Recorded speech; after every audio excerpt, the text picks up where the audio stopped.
오늘 함께 나눌 말씀은 골로새서 1장 15절에서 20절 말씀입니다. 함께 읽겠습니다. 그는 보이지 아니하는 하나님의 형상이시요 모든 피조물보다 먼저 나신 이시니 만물이 그에게서 창조되되 하늘과 땅에서 보이는 것들과 보이지 않는 것들과 혹은 왕권들이나 주권들이나 통치자들이나 권세들이나 만물이 다 그로 말미암고 그를 위하여 창조되었고 또한 그가 만물보다 먼저 계시고 만물이 그 안에 함께 섰느니라. 그는 몸이 교회의 머리시라. 그가 근본이시요 죽은 자들 가운데서 먼저 나신 이시니 이는 친히 만물의 으뜸이 되려 하심이요 하나님께서는 모든 충만으로 예수 안에 거하게 하시고 그의 십자가의 피로 화평을 이루사 만물 곧 땅에 있는 것들이나 하늘에 있는 것들이 그로 말미암아 자기와 화목하게 되기를 기뻐하심이라. 아멘. 굉장히 장황하기도 하고 또 말 자체가 조금 쉽지는 않습니다. 그 사도 바울의 글의 특징 중에 하나가 관계대명사가 많고요. 절과 구가 굉장히 많아요. 그래서 해석을 하려면 문장이 막 몇 줄이 되는 막 그런 게 많고 그러다 보니까 성경도 특히 서신서 같은 경우는 굉장히 길어요. 한 문장이. 여기도 보면은 그는 보이지 아니한 하나님의 형상이시요 모든 피조물보다 먼저 나신 이시니 만물이 그에게서 창조되되 하늘과 땅에서 보이는 것들과 보이지 않는 것들과 혹은 왕권들이나 주권들이나 통치자들이나 권세들이나 만물이 다 그로 말미암고 그를 위하여 창조되었고 또한 그가 만물보다 먼저 계시고 만물이 그 안에 함께 섰느니라. 한 문장이 되게 길죠. 그래서 막 연구의 대상이기도 하고 뭐 어렵기도 한데 좀 찬찬히 우리가 서신서를 볼 필요가 있습니다. 굉장히 중요한 내용이고 또 이렇게 그 장황하기도 하고 단어가 어려운 이유 중에 하나는 그 당시 양피지가 비쌌기 때문에 이렇게 축약해서 이제 많이 내용을 썼어야 돼요. 그래서 간결하고 쉽게 길게 쓰기보다는 단어들도 좀 어렵지만 한 단어로 함축되는 단어들을 많이 써서 조금 어려울 수는 있습니다.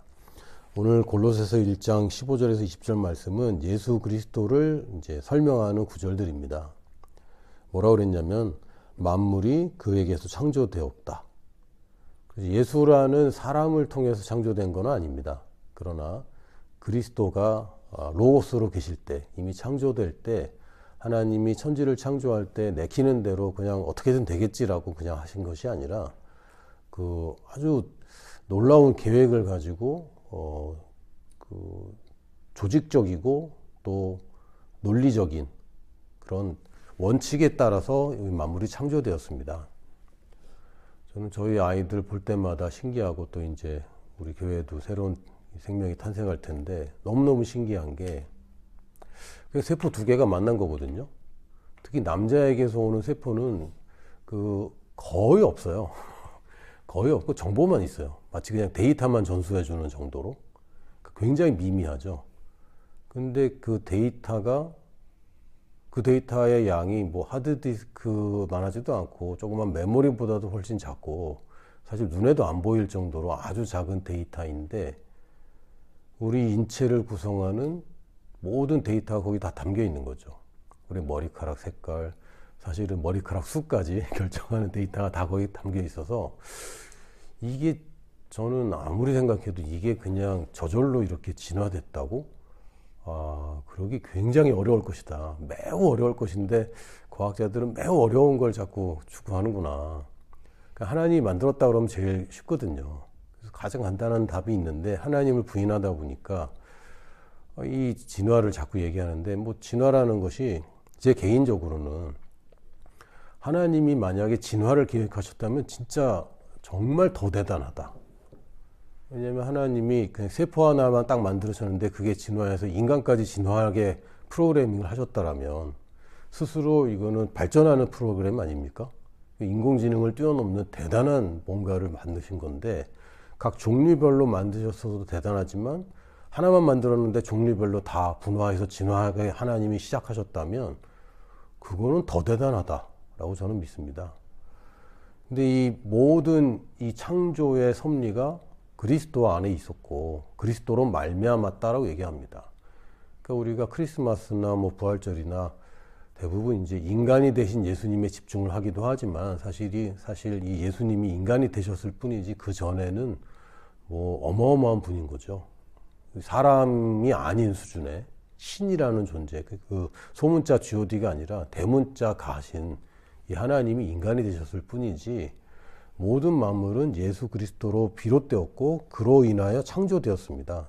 그리고 왕권이나 주권이나 통치자들이나 권세들이나 만물이 다 그로 말미암고 그를 위하여 창조되었다.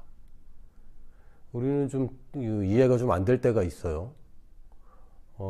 아니 지금 뭐 이 세계의 뉴스만 봐도 주로 등장하는 사람은 트럼프 아닙니까? 세계의 중심이라고도 할 수 있고 이 사람이 뭐라고 말하느냐에 따라서 막 모든 게 요동치고 있고 특히 이제 무역하시는 분이나 수출하시는 분들은 지금 굉장히 난리가 났습니다. 관세를 얼마나 맞을 것이냐. 그럼 뭐 캐나다 뭐 몇 개 나라는 이미 뭐 10%로 때렸고 그 다음에 한국, 일본, 대만 뭐 여기를 손볼 건데 어떻게 할 거냐 막 전전긍긍하고 있을 텐데 세계의 중심이 트럼프인 것 같이 보여요. 저는 최근에 서울구치소 그 접견을 다녀왔습니다. 그 라오스 사람 중에 한 사람이 이제 수감되어서 그 통역하는 일을 도와줬다가 계속 이제 편지도 왕래하고 가끔 접견도 가고 그러는데 그 앞에서 계속 뭐 데모하고 뭐 하는 거죠.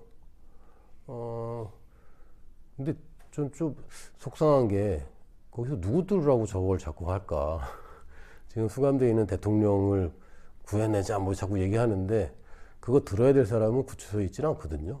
결정할 사람들은 딴 데 있는데 거기 가서 자꾸 저렇게 소리를 지르고 하는 것이 마치 그 사람에게 모든 것이 달려있는 것처럼 또 여당뿐만 아니라 야당에서도 한 사람에게 모든 것이 달려있는 것처럼 그런 식으로 생각하는데 성경은 그렇게 얘기하지 않습니다. 예수 그리스도로 말미암았고 예수 그리스도를 위해서 있는 거야. 모든 권세가.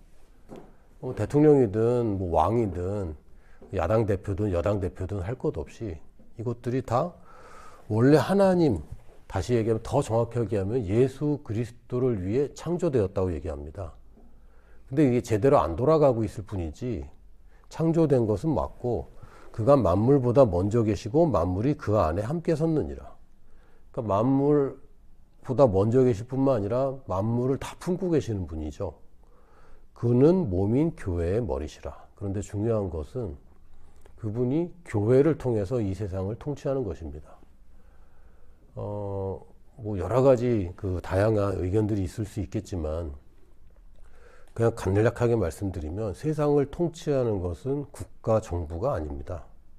대통령이나 정권이나 또는 사람들의 민심이나 이런 것들이 아닙니다. 세상을 통치하는 것은 예수 그리스도의 몸된 교회입니다. 원래 그렇게 만들어졌고요. 원래 교회라는 의미 자체가 에클레시아라는 헬라어를 따온 것인데 원래 구약에서는 교회라는 개념이 없었죠. 그런데 드디어 부활한 예수 그리스도를 통해서 거듭난 사람들이 모임을 에클레시아라고 부르기 시작했는데 에클레시아는 사실은 정치적인 용어입니다. 의회, 공회, 지금으로 따지면 뭐 국회 뭐 이런 개념인 거죠. 그래서 이 원래 의미의 교회는 통치 개념을 가지고 있는 단어인데 지금 현재 우리 교회 그러면 건물이나 예배당을 지칭하는 단어로 굉장히 축소되어 있습니다. 그러니까 성경에서 말하는 이 교회란 에클레시아라는 단어는 통치 개념을 늘 가지고 있습니다. 그래서 하나님이 이 땅을 다스리길 원하는 것은 교회를 통해서입니다. 그렇다고 뭐 정부 조직이 필요 없다 이런 얘기가 아니라 교회를 통해서만 하나님이 일하실 수 있어요. 왜냐하면 이 세상에 인간이 모여있는 조직 중에 예수 그리스도가 중심인 조직은 교회밖에 없습니다. 다른 어떤 조직도 예수 그리스도를 중심으로 예수 그리스도를 위해서 만들어진 조직은 없어요. 오직 교회만 그걸 목적으로 모여있는 조직입니다. 결국 하나님의 통치는 다시 얘기하면 하나님이 이 땅에 능력을 베푸실 때, 간섭하실 때 그냥 자연현상이 아니라 하나님의 직권과 또 능력으로 이 땅에 변화가 일어날 때는 결국은 교회를 통해서 하신다는 얘기입니다. 왜요? 예수 그리스도를 중심으로 의도적으로 모인 조직이기 때문에 오직 유일한 조직입니다. 그래서 예수님께서는 우리의 머리가 되셨고 교회는 몸이라고 되어 있는데 당연히 몸은 머리를 중심으로 움직입니다. 더 정확하게 하면 뇌가 지시하는 대로 움직이게 되어 있죠. 사실은 우리는 알면서도 또 모르면서도 뇌가 지시하는 신호대로 몸이 움직이고 있습니다. 물론 내가 이제 생각하는 대로 뭐 심장이 빠르게 뛰거나 늦게 뛰거나 그러지도 않고, 가끔은 심장이 너무 나대서 문제고, 어떤 때는 또 근육이 힘이 없어서 문제이기도 하고 몸 조절이 잘 안 되긴 하지만, 그것도 뇌에서 다 신호로 조절하고 있는 것이죠. 나의 의지와 상관없이. 그래서 우리 교회라는 조직은, 물론 이 지역교회만 뿐만 아니라 모든 성도들이 한 몸이 된 이 교회라는 조직은 예수 그리스도를 중심으로 모이는 것이 당연한 것이고, 예수 그리스도가 우리의 중심이 되지 않을 때 뭔가 잘못되게 되어 있습니다. 제대로 돌아갈 수가 없어요. 우리 몸이 만약에 손이 주도하는 몸이 된다면 굉장히 이상한 짓들을 할 겁니다. 우리의 배가 주도하는 인생을 산다면 되게 이상한 그거를 이제 어떻게 보면 장애라고 할 수 있죠. 뇌가 제대로 조절을 못하는 그런 상황을 장애라고 부르는데, 지금 많은 교회가 또 많은 그리스도의 성도의 삶이 예수 그리스도를 중심으로 두지 않고 살기 때문에 혼란이 있습니다. 교회라는 것은 에베소서 1장 20절에서 23절에 보면 또 아주 강력한 표현이 있는데, 그의 능력이 그리스도 안에서 역사하사 죽은 자들 가운데서 다시 살리시고 하늘에서 자기의 오른편에 앉히사 모든 통치와 권세와 능력과 주권과 이 세상뿐 아니라 오는 세상을 일컫는 모든 이름 위에 뛰어나게 하시고, 또 만물을 그의 발 아래에 복종하게 하시고 그를 만물 위에 교회의 머리로 삼으셨느니라. 교회는 그의 몸이니 만물 안에서 만물을 충만하게 하시는 이의 충만함이니라. 되게 아주 중요한 얘기를 합니다. 만물을 그의 발 아래 복종하게 하셨다라고 얘기할 뿐만 아니라 그를 만물 위에 교회의 머리로 세우셨다. 그럼 교회는 만물 위인가요? 아래인가요? 만물 위죠. 그러니까 교회의 위치는 이 세상 물질 세계보다 위에 있는 조직입니다. 그런데 교회가 자꾸 물질 세계로 내려와서 싸우려고 합니다. 개인적으로 적용한다면 성도들은 이 세상에 속하지 않고 이 세상의 시스템에 눌려 사는 사람들이 아닌데, 어떻게 교육을 잘못 받았는지 자꾸 이 세상 시스템에 굴복하고 살려고 하는 것이죠. 여기서 자꾸 이제 혼돈이 오고 혼란이 있습니다. 예수 그리스도는 뭐라고 칭하냐면 만물 안에서 만물을 충만케 하시느니, 그의 충만이 바로 교회라고 합니다. 그러니까 우리는 충만한 거예요. 부족한 게 있느냐? 없다고 얘기해야 됩니다. 우리가 충만이기 때문에 하나님의 능력이 우리 안에 가득하다. 주님의 지혜가 부어졌다. 하나님의 평안이 내 안에 있다. 라고 얘기해야 이게 성경대로 말하고 성경대로 믿는 것인데, 자꾸 뭐가 없는 것 같고 부족한 것 같고 모자란 것 같고 라고 느낀다면 그것은 겸손이 아니라 무지한 것입니다. 우리는 만물을 충만케 하시는 이의 충만함이 바로 우리라 그랬습니다. 그럼 결국은 우리를 채우려고 할 쪽이 아니라 우리가 채워주는 쪽으로 가야 되는 거죠. 우리 안에는 부족함이 없어요. 그러나 이 세상에는 부족함이 있습니다. 만물 안에는, 다시 얘기하면 그냥 인간 사회라고 좁혀서만 보더라도 우리의 간섭이 필요하고 우리가 충만케 해주는, 우리가 채워주는 것들, 빈 곳이 존재합니다.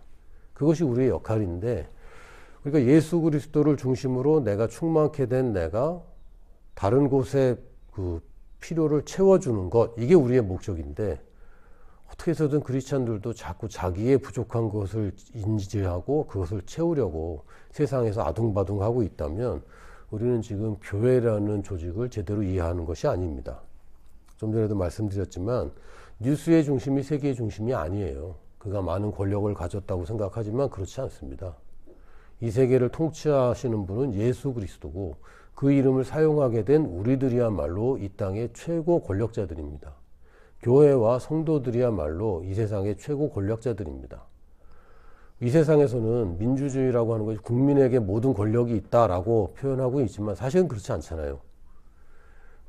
사람마다 가진 권력 혹은 사용하는 권력이 다 다르지 않습니까? 법 앞이 평등하다고 하지만 살다 보니까 별로 그렇게 정말 평등한 것 같지는 않더라고요. 인간 세계는 그렇습니다. 그러나 하나님의 말씀에서는 우리가 모든 만물 위에 존재하고 있고, 다시 얘기하면 군림하고 있고, 트럼프나 또 어느 누가 이 세상의 중심이 아니라 예수 그리스도가 중심이고 예수 그리스도를 중심으로 삼은 우리들이 이 만물을 통치한다라고 얘기합니다.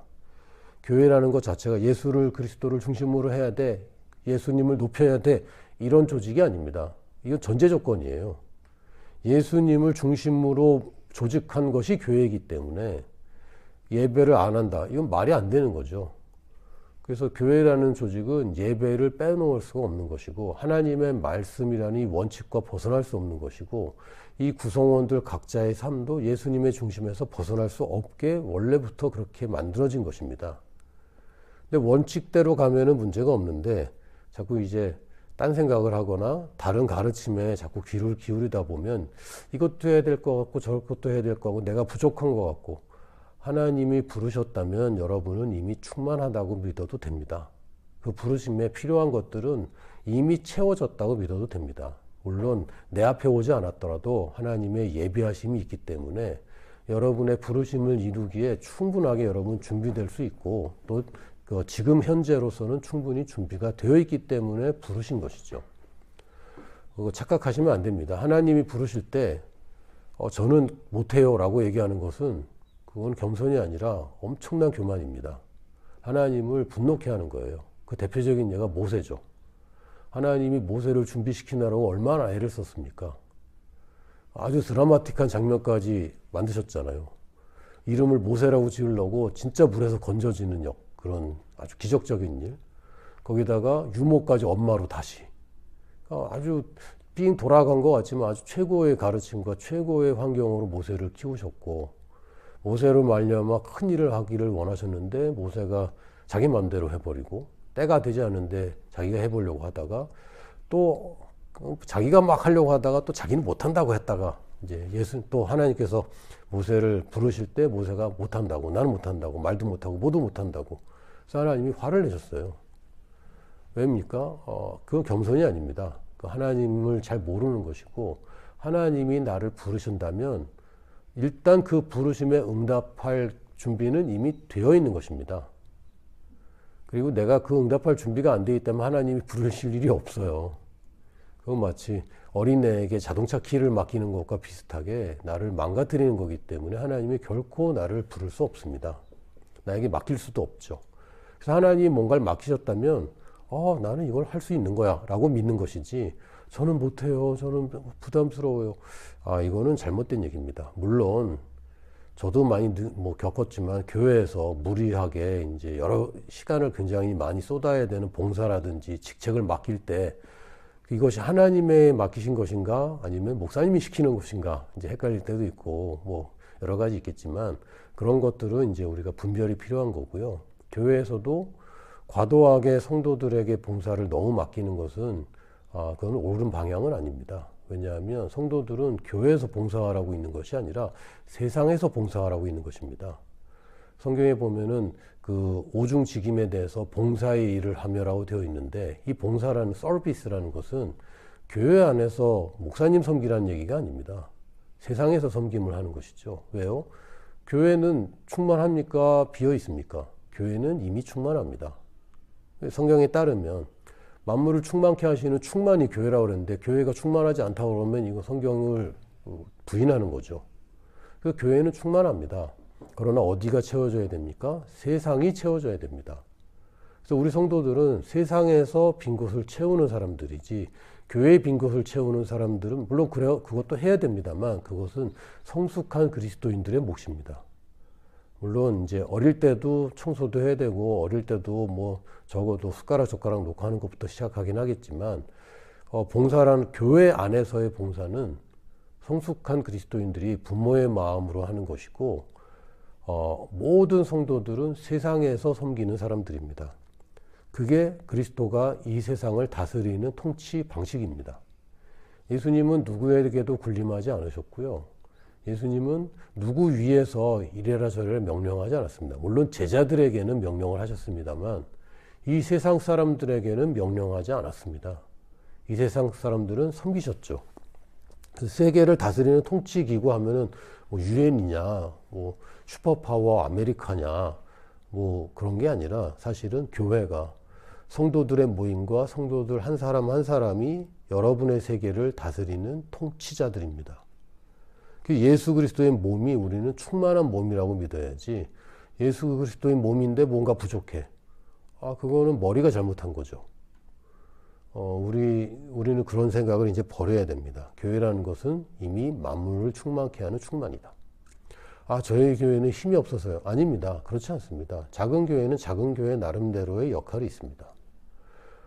큰 교회는 큰 교회 나름대로의 역할이 있듯이 한 사람 한 사람 성도들이 이미 충만케 할 수 있는 하나님의 충만이기 때문에 여러분은 어느 세상에서도 여러분이 겪고 있는 어려움이 무엇이든지 간에 여러분이 속해 있는 곳에서 여러분은 그들을 채워줄 수 있습니다.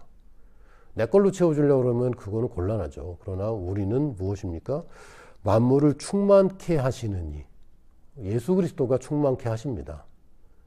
그러니까 우리는 예수 그리스도의 중심에서 벗어나서 뭔가를 하기 때문에 문제인 것이지, 예수 그리스도가 나의 중심이 맞다면 여러분들은 여러분이 속한 어느 곳에서도 그곳을 통치하고 다스릴 수 있는 능력과 권세와 또한 지혜가 있습니다. 문제는 우리가 중심을 안 맞춰서 문제예요. 야고보서 1장 5절에서 8절을 보면 너희 중에 누구든지 지혜가 부족하거든 모든 사람에게 후히 주시고 꾸짖지 아니하시는 하나님께 구하라. 그리하면 주시리라. 오직 믿음으로 구하고 조금도 의심하지 말라. 의심하는 자는 마치 바람에 밀려 요동하는 바닷물결 같으니 이런 사람은 무엇이든지 주께 얻기를 생각하지 말라. 두 마음을 품어 모든 일에 정함이 없는 자로다. 이 중심이 맞지 않으면 중심이 두 개죠. 예수 그리스도가 중심인데 거기에 내 중심을 맞추지 않는다는 얘기는 이건 중심이 두 개란 얘기입니다. 마치 뭐와 같으냐면 큰 원판이 회전하고 있을 때 여러분은 어디 서 있어야 되냐면 가운데 서 있어야 됩니다. 그러면은 여러분 밖으로 떨려나지 않아요. 근데 중심에서 벗어나면 원심력 때문에 자꾸 바깥으로 밀려나죠. 이 나의 중심과 예수 그리스도의 중심이 다르기 때문입니다.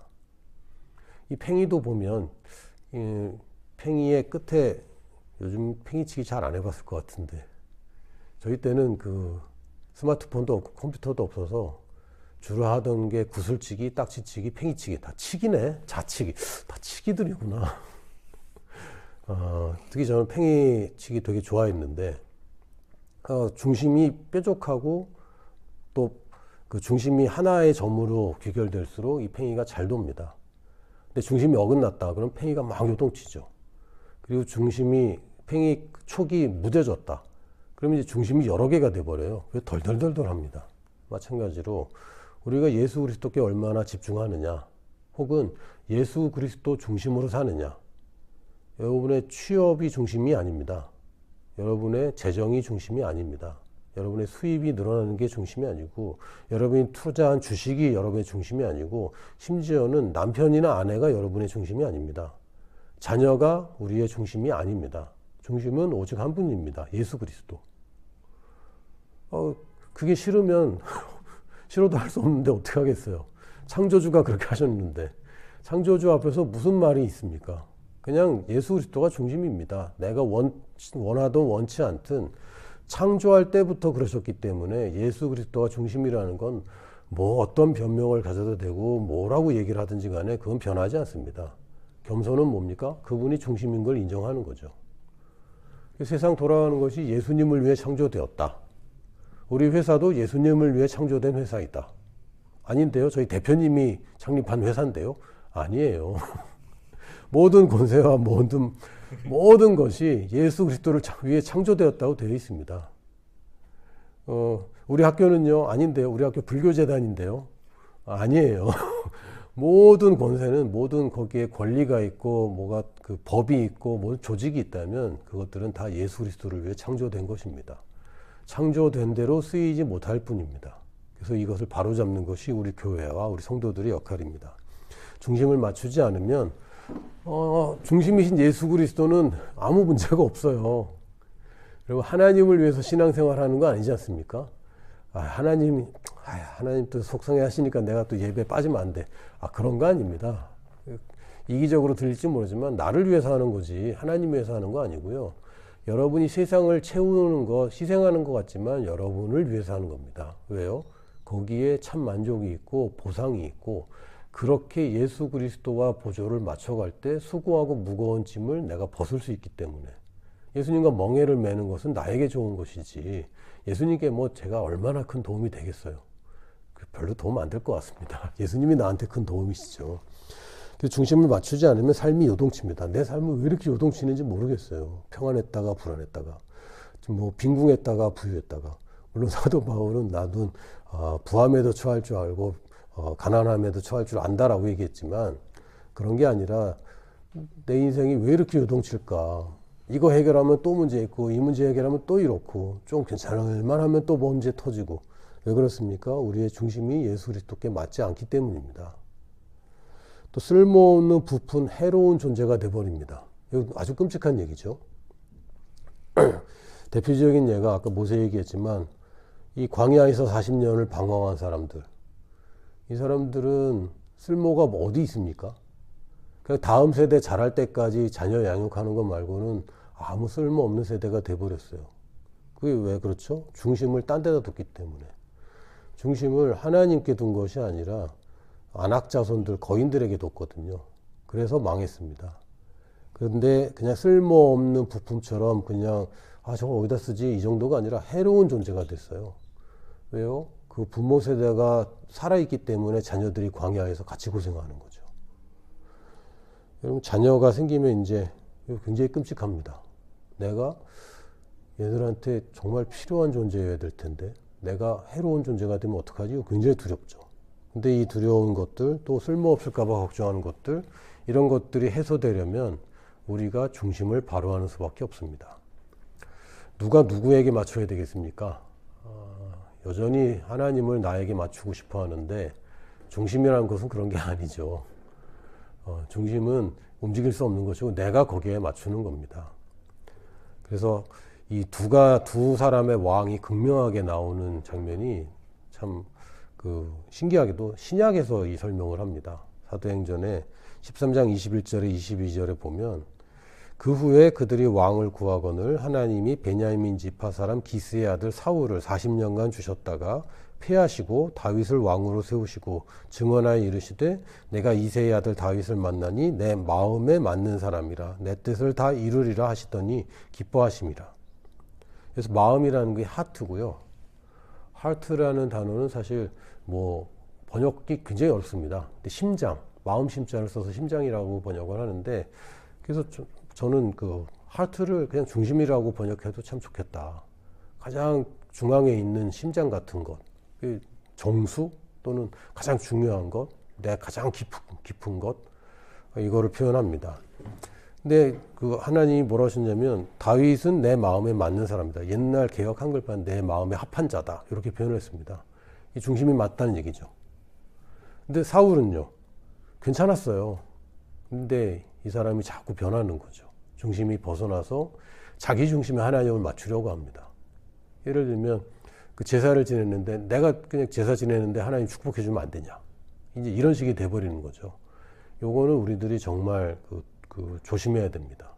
여러분이 특히 성장할수록 또 말씀을 좀 알수록 누구를 가르칠수록 또는 신앙생활의 연륜이 쌓일수록 우리가 착각하는 것은 하나님이 나를 돕는 분이라고 착각하는데 사실은요, 내가 하나님의 일을 하는 사람들입니다. 주종관계는 확실합니다.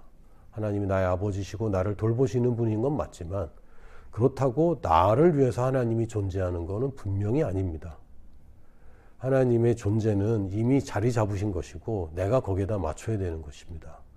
그 중심을 맞추십시오. 나의 중심이 지금 어디에 가 있습니까? 여러분의 가장 큰 관심이 어디에 있습니까? 지금 딱 생각나는 가장 큰 관심이 어디에 있습니까? 지금 해결해야 되는 뭔가가 무엇입니까? 그 전에 먼저 하나님을 찾으십시오. 다윗이 참 마음에 합한 자라 했는데 다윗을 보면은 특징 중에 하나가 뭡니까? 예배하는 자. 맨날 찬양해요. 얼마나 찬양을 많이 했냐면 시편이 나왔어. 시편을 거의 다 다윗이 지었죠. 거기다가 또 다윗을 표현은 양치는 자였습니다. 그러니까 사울이 찬양을 하는 사람을 찾으라라고 했는데 다윗을 소개하니까 사울이 뭐라 그러냐면 양치는 자 다윗을 불러와라. 이렇게 얘기합니다. 그러니까 찬양하는 다윗을 불러오라는 게 아니라 양을 치는 자를 불러와라. 뭐죠? 아버지를 대신해서 돌보는 사람. 이게 다윗이었습니다. 그러니까 하나님을 섬길 뿐만 아니라 하나님을 대신해서 백성을 섬기는 사람. 이게 하나님의 마음에 합한 자였고, 우리도 마찬가지입니다. 하나님을 예배하고 하나님께 집중할 뿐만 아니라 하나님이 보시는 이 사람들의 필요를 내가 채워주는 것. 이게 우리의 역할이고 한 사람 한 사람 성도의 역할이고 또한 교회의 역할입니다. 가장 먼저 여러분이 중심을 맞추십시오. 내가 지금 중심이 어디에 있는가 살펴보시고 여러분 어긋나 있다면 맞추면 됩니다. 우리 중심은 예수 그리스도에 딱 맞게 설계되어 있기 때문에 저는 못 맞추겠어요. 아니에요. 아직까지 맞춘 적이 한 번도 없더라도 딱 맞으면 딱 맞게 되어 있습니다. 왜? 그렇게 만들어졌으니까요. 걱정하지 마시고 오늘부터라도 내가 중심을 바로잡아야 되겠다라고 결심하시고 또 조금씩 짐들을 벗어버리시고 불필요한 것들은 제거하시고 중심에 가는데 방해하는 게 있다면 과감하게 끊어버리시기를 예수님의 이름으로 축복합니다. 아멘.